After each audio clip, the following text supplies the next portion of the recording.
first of all, I mean, there are probably people listening to this and watching this who may not be familiar with the Dukagjini name. They may not know about this family and its history. For them, can you give us a bit of an introduction to you, to the Dukagjini family, and what it is to be a part of them? Well, you want me to break down the name first? Because the name is it's kind of stacked over the years. Okay. So my name, I guess, if I want to be difficult, Omar Aladli Beg Dukagjini Zara. And it doesn't matter if you say Omar Dukagjini, that's fine. That's fine. It is. That's relevant. I make it difficult sometimes with the Zara part because the 50 people that know Ottoman history the Zara means son of, and it specifically means the family.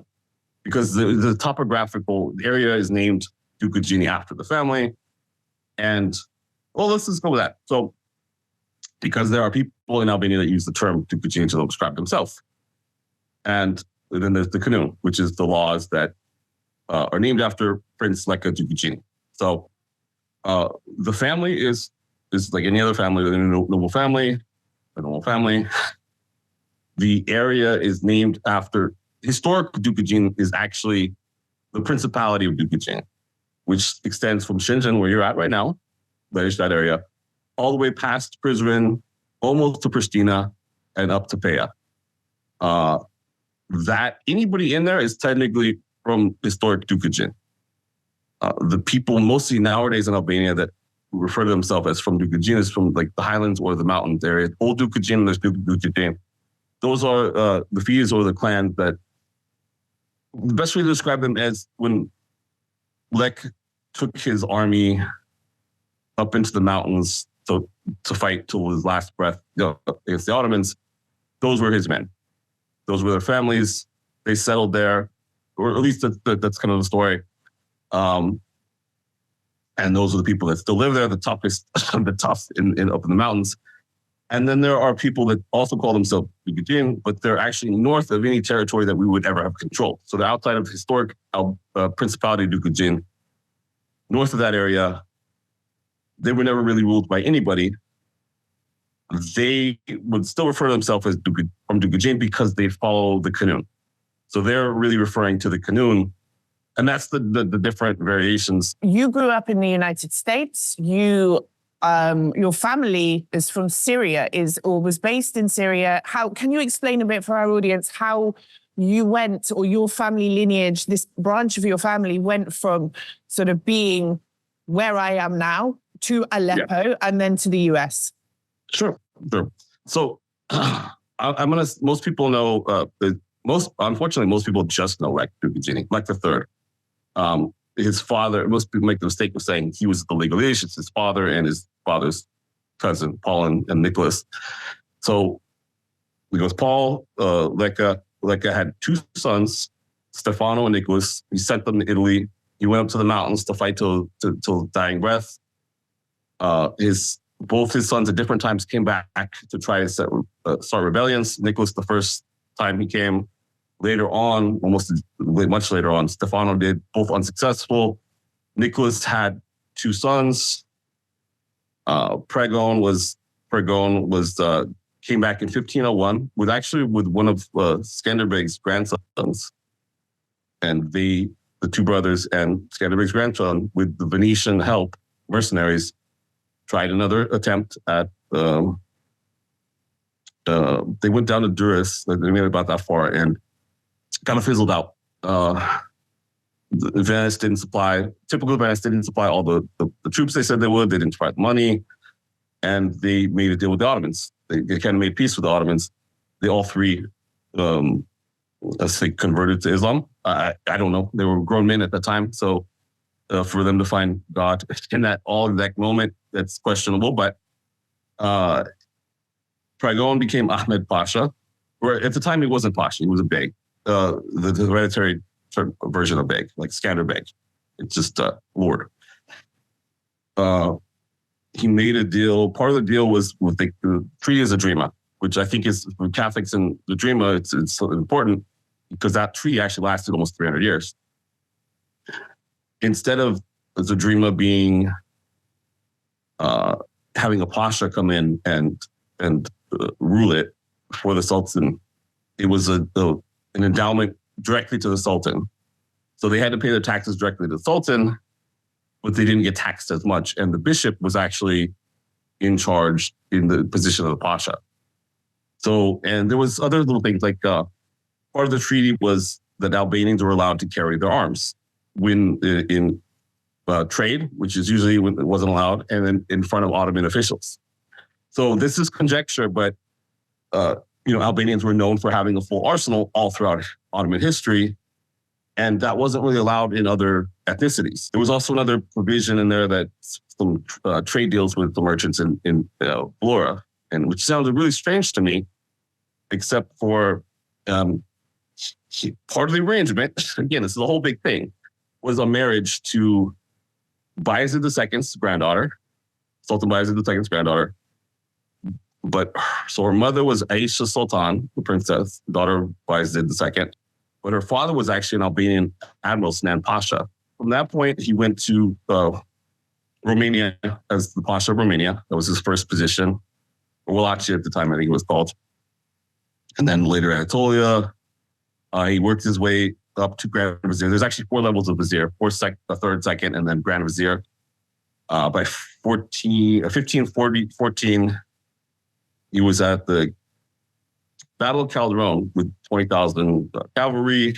He was one of the people that accepted the surrender from the Shah. There was some drama because the Janissaries, who were mostly Albanian and Greek troops, didn't want to be there. They kept trying to rebel. They didn't want to be in that war at the time. They wanted to go back to Istanbul. And they had burned some tents or cut the tents down or whatever of the other officers. And the Sultan kind of thought that it was Ahmed Pasha that might have been instigating it because he had as it's written as you, they were a little more loyal to him, being that he was from an actual Albanian royal family than the Pasha, to the Sultan. So he had him executed. Or actually, he killed him himself. That was the first. His son, Mehmed Pasha, not affected actually by the outcome of that. His mother was the granddaughter of Bayezid II, became later on the governor of Aleppo. At that point, he married another Ottoman imperial princess. He was somehow we got a lot of land. I'm not exactly sure how that happened, either through marriage or putting down a rebellion. At that point, he doubled the size of the city, almost doubled the size of the city. So he set up an endowment, which is called a waqf or a vakaf in Turkish, where you build a mosque and you attach the commercial property to pay for the mosque. However you want to write that, the original the person that endows it, however they write the excess funds, that's what you do. You want to feed kittens with the excess money, you want to build an orphanage, you want to do whatever, or all the excess money can go to the family, because in Islam, the first charity is the family. So he did it all. He built a massive, he doubled the size of the city, the commercial buildings, and he put the excess funds that would pay after paying the mosque to go to the family. So that has sustained us for the last 480 years. To this day, we still own it. We still own the properties. Obviously, the war in Syria has damaged them. The next generation, Ahmed Bey, actually was the Pasha of Skodra, not Pasha, the governor of Skodra for a little bit. For the most part, we've been in Aleppo other than our positions throughout the empire since then. At the end of World War I, when the Ottoman Empire fell, my great-grandfather, who was a little older at that time, past military age, he, with a new interim government under the French mandate, he was the Minister of Labor and Public Works for a little bit. I like to say he was the richest man of Aleppo, but that's what they called him. You have a pretty impressive knowledge of your family history, and I know that not just from the conversation now, but the conversation we had before. And I wanted to ask you, even when we first spoke, I said to you, I've read everything on your website. Whether I remember it or not is a different matter, but I've read it all thoroughly several times.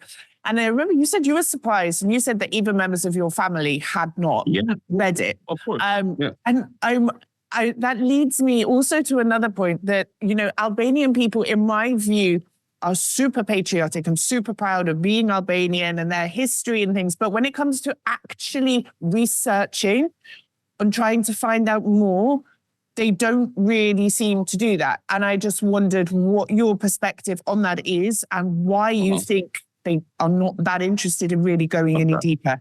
Okay. Let's talk about my family first. My family's like every other family. So Aleppo, the old city, we had thousands of hectares of land outside of it. Very similar to like the War family before communism. It is the rock that kept us there, but it's also ball and chain. And some of my family want to kick that loose and have, because it's a responsibility. Right now, there was a war, it's damaged, we have to repair that. That's the rest of our life, the next couple of generations to repair that, get that going. And it took several generations. Like Mehmet Pasha built it. He died before it was ever finished. You know, his kids and his grandkids were there to see it completed. Plus their own public works in other parts of Razgrad, Bulgaria, and in Kosovo or in Prizren. So some of them want to sell. And unfortunately, I'm not. We're so intertwined with the percentages. Everybody has to agree to it. It's not going to happen. It's not going to happen. So that's a very Albanian situation, by the way. That's what I mean. We're just like every other family. Everybody probably in Albania has that one house. We just have more of that. We have a big chunk of the city. Some people want to tear it down and build a hotel. Other people want to repair it. You know, it's old cooler or something. They want to build it back up with its old glory. Everybody has a different perspective on it. One out of every 5 members of the family might feel historic desire to have it in its original condition, and the rest want the modern life. First of all, nationalism, they're not national. It's not nationalism. It's ethnic nationalism. Because nationalism is something different.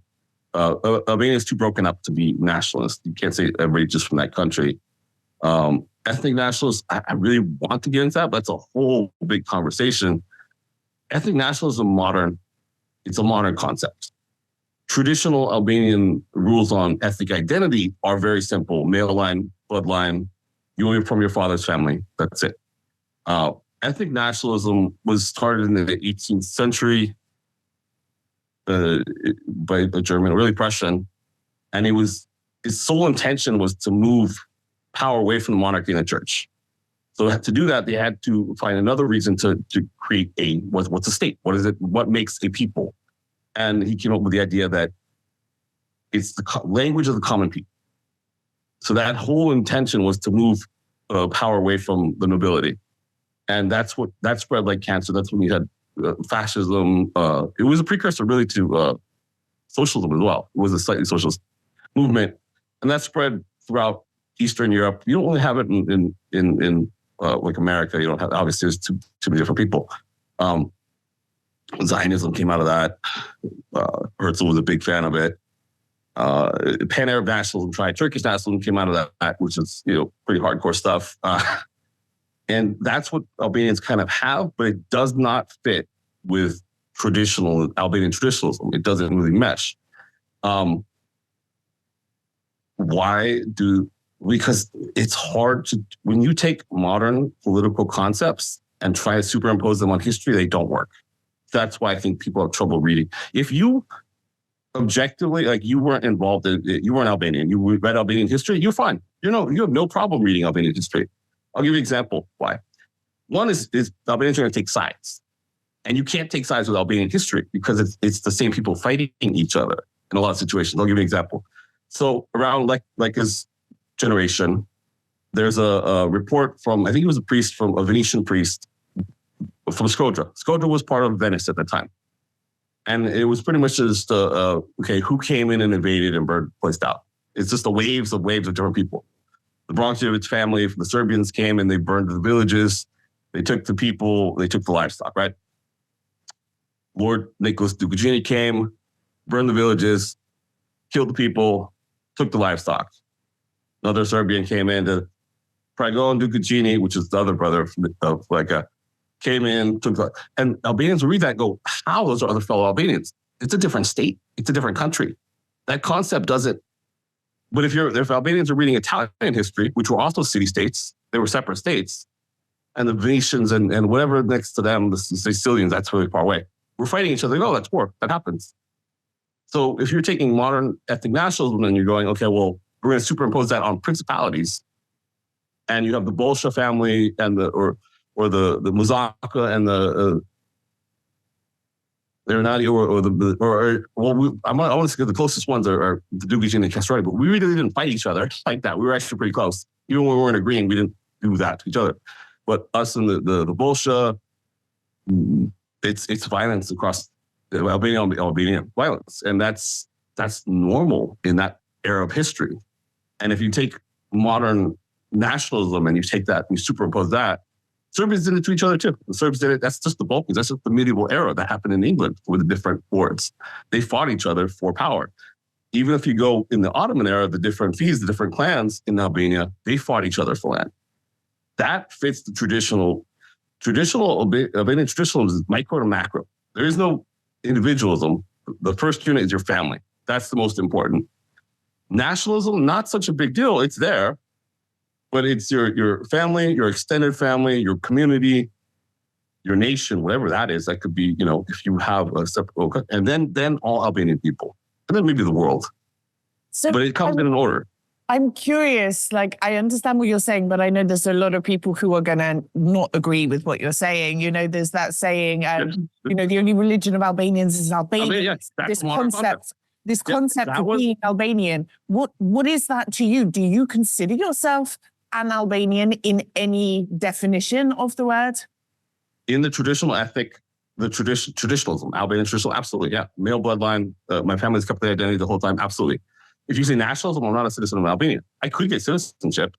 Do I speak Albanian? That's ethnic nationalism. That's the definition of ethnic nationalism is language. That's Turkish nationalism, the same thing, even though they're not. They're all kinds of stuff. I don't speak Albanian. And Loris Castrati from the Castrati family, he speaks Italian. My father is Welsh. I was not born in Wales. I don't speak Welsh, but his family for centuries are Welsh, completely Welsh, not English, not sort of mixed around or anything like that.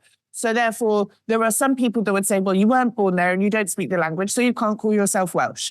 But I still insist that I have a long line of Welsh heritage. So, but if you were following the traditional rules, I don't know what the traditional rules. Every ethnicity has their own set of traditional rules. That's the thing. So, like the Jewish people, it's their mother's line. If their mother's not Jewish, they're not Jewish.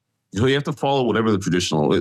Albanian traditionalism is actually very clear cut. The Albanian history is somewhat violent between different parties that are technically Albanian, all parties involved. And how to unify?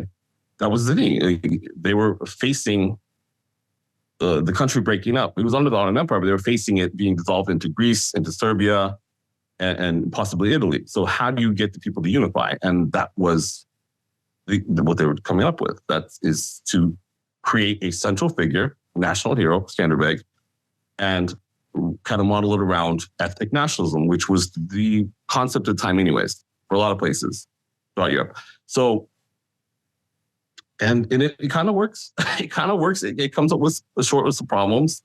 But if you're reading Albanian history with that concept, you're going to run into a lot of things that don't seem right, that are like, oh, is it Albanians killing other Albanians? But it's really two different principalities or two different clans. Or,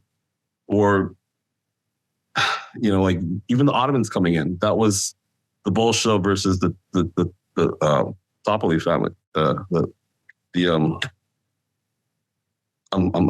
We're trying to wait. What are the Toptani families they came from? The Tapia family. So it was the war between the Tapia and the Bolsha. The Tapia invited the Ottomans. That's what brought the Ottomans in to fight the Bolsha. So you're like, oh, they brought the Ottomans to fight other Albanians. And they just stayed. So that's just the norm. That was the norm at that time. It was... People aren't going to like that, but that's the history. No. History is violent. But I want to ask you about something else slightly controversial as well. Not controversial. I studied law, and I find the lek the Kanuni of Dukagjini, as it is so called, although you've said previously that he probably didn't actually write it. Most I don't know. I wasn't there. Most But I want to, as someone who has an interest in law, I find it fascinating. I find it a very valuable piece of history in terms of law. But whenever I mention it, people seem to be sort of ashamed of it. They want to play it down. They don't want to talk about it. They call it barbaric. And okay, yes, there are some pretty barbaric pieces of it, but it served a purpose at a time, a time that is very, very different now. And I want to ask your view on its relevance, its impact, its perception. But a lot of times it's shown in a light as in a time of lawlessness without a government. And that's not true, because these clans have their own governments. If you actually get into their structure, not just the Bayrektor, which is but they have a whole hierarchy of different members and elders. And, communism did a lot to break that down. Some of them still have it, but a lot of people don't. They don't even know who their Bayrektor is. They have no idea who their elders are. So when they cherry pick things from the Kanun and they go, oh, this person did this to me, so I get to. You don't get to do that. You're supposed to follow a procedure. Are you following that procedure? Have you followed all the other rules that you're supposed to follow? No. So you're supposed to go to your elders, or you're supposed to, depending on what part, because everybody's a little different. Every clan's a little different. We're obviously talking about like blood feuds. That's the main one, right? Although there's marriage laws, there's a lot of laws on hospitality. Rules on hospitality. There's a whole myriad of different rules that people don't really follow. So the main one is Besa, which is great. I think that's an amazing thing. That's an amazing thing. But they're not announcing that they're going to be the one taking the blood. They're not going through the procedure and the steps that they're supposed to go through. They're not giving the other party. There's a whole process, and it's complex. And they're just going, oh, most people don't know. They're just, oh, I'm going to get my vengeance. And there's a procedure for that. And they're supposed to follow it with their elders through that process. And it's a little different for each one. And there's a hierarchy. But most of these younger people do not even know who those people are. And they don't care. They really just don't. Because then they're accountable to follow the rules. If they were going to listen to their elders, they'd have to listen to their elders, which I think they should be doing, by the way. The problem is not that the laws were barbaric. It's that people aren't following the process. Everything does evolve, though, by the way. To say, the Kanun wasn't written down in oral history, to say that it didn't evolve and change over time is not true. So I don't think Albanians should be apologetic or ashamed of their old rules or their traditions or their history. The Balkans were a volatile place. We would not be here. We would not be alive. The Serbs would have come and slaughtered us. The Greeks would have absorbed us. The Venetians, the Italians would have taken us over. Instead, we were a military people. We served as soldiers from the time of Alexander the Great, to the Romans, to the Byzantines, to the Ottomans, and we've survived. So to be ashamed of any part of our history, to want to be something else, like I mentioned, not everybody in my family wants to necessarily keep up the traditions. And that's the only reason we're here still to this day. So I don't think we should be apologetic. Okay, so going on to another question, you have done a huge amount of research. I'm wondering, is this rabbit hole ongoing? Is there more to be discovered? And, you've been to Albania a few times now. How has your coming here sort of aligned with your research? Has it met your expectations? Have there been surprises? Has it helped you in any way? So the research, it's been my whole life, but the last 15 years is pretty intense. There is a whole network, mostly a diaspora of people that are actively digging, and we kind of a network. We share stuff. Actual historians, I send stuff to. I run across some stuff that was in archives in Naples that I sent off that was important. A lot of this stuff needs to be translated, and that's unfortunately there's no funding in Albania for stuff like that, and the historians don't get paid very much. My family in particular, I did all this research because growing up, my dad kept saying, one of these days I'm going to get a book together with all our history because there's so much history. And I just kept hearing it and he never did it. So I'm like, I'm going to do it.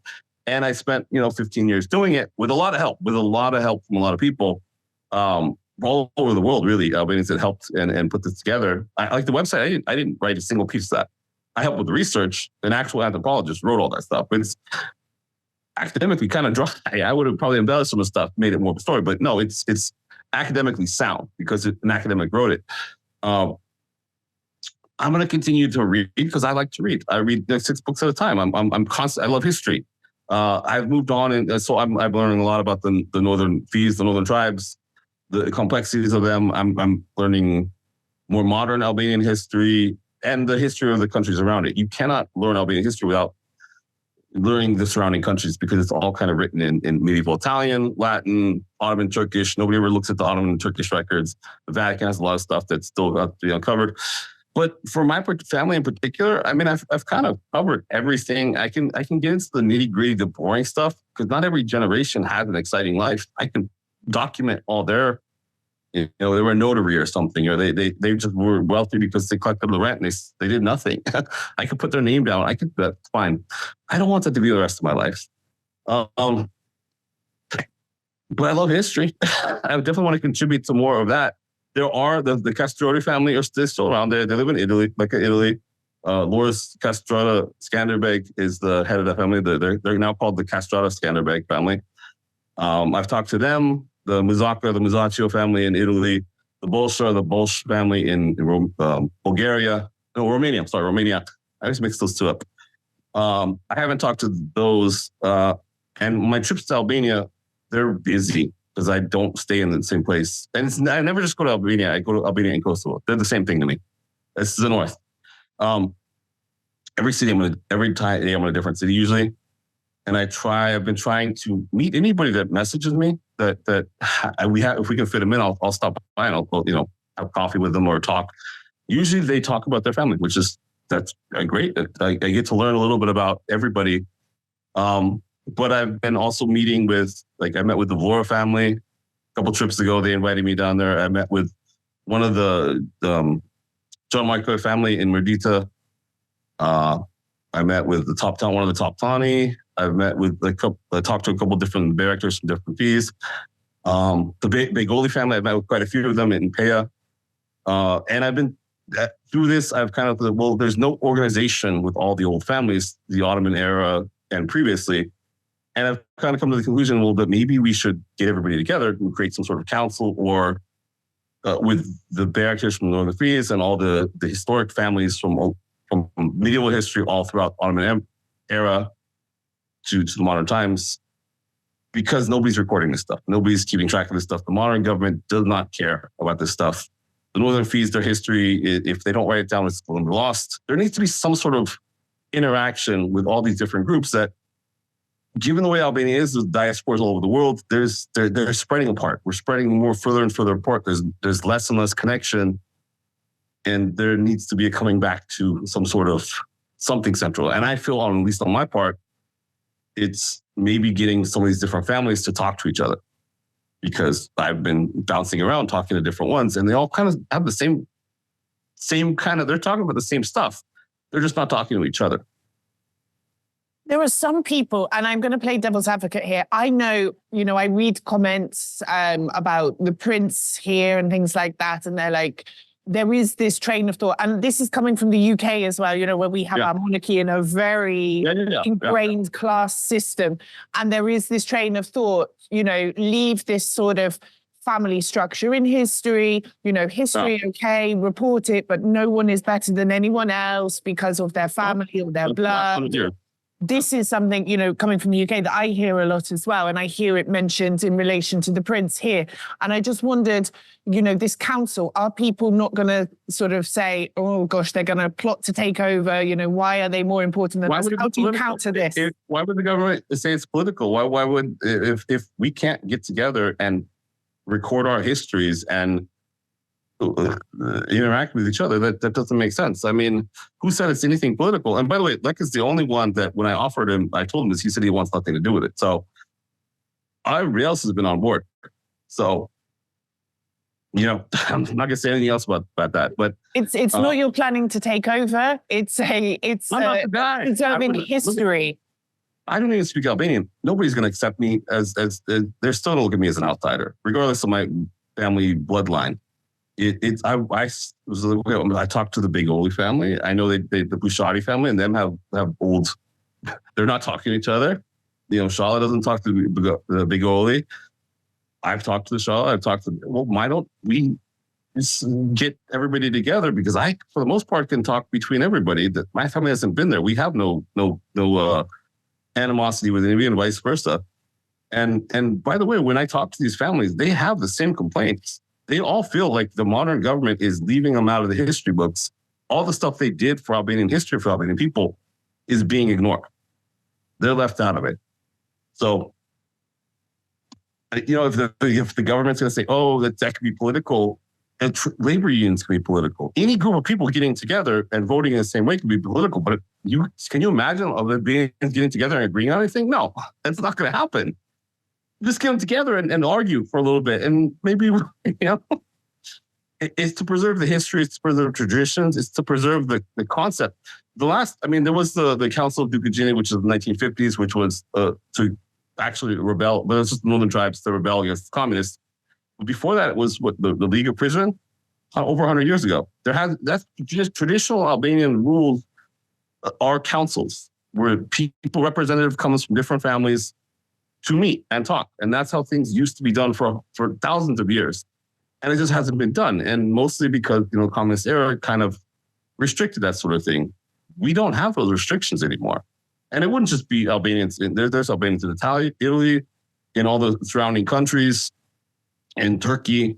You know, the Gica family used to rule Romania. There's some of them in England now.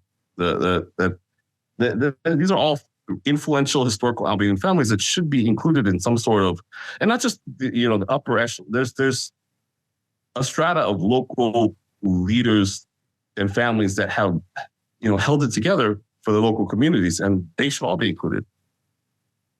We shouldn't lose the structure that kept us here for thousands of years.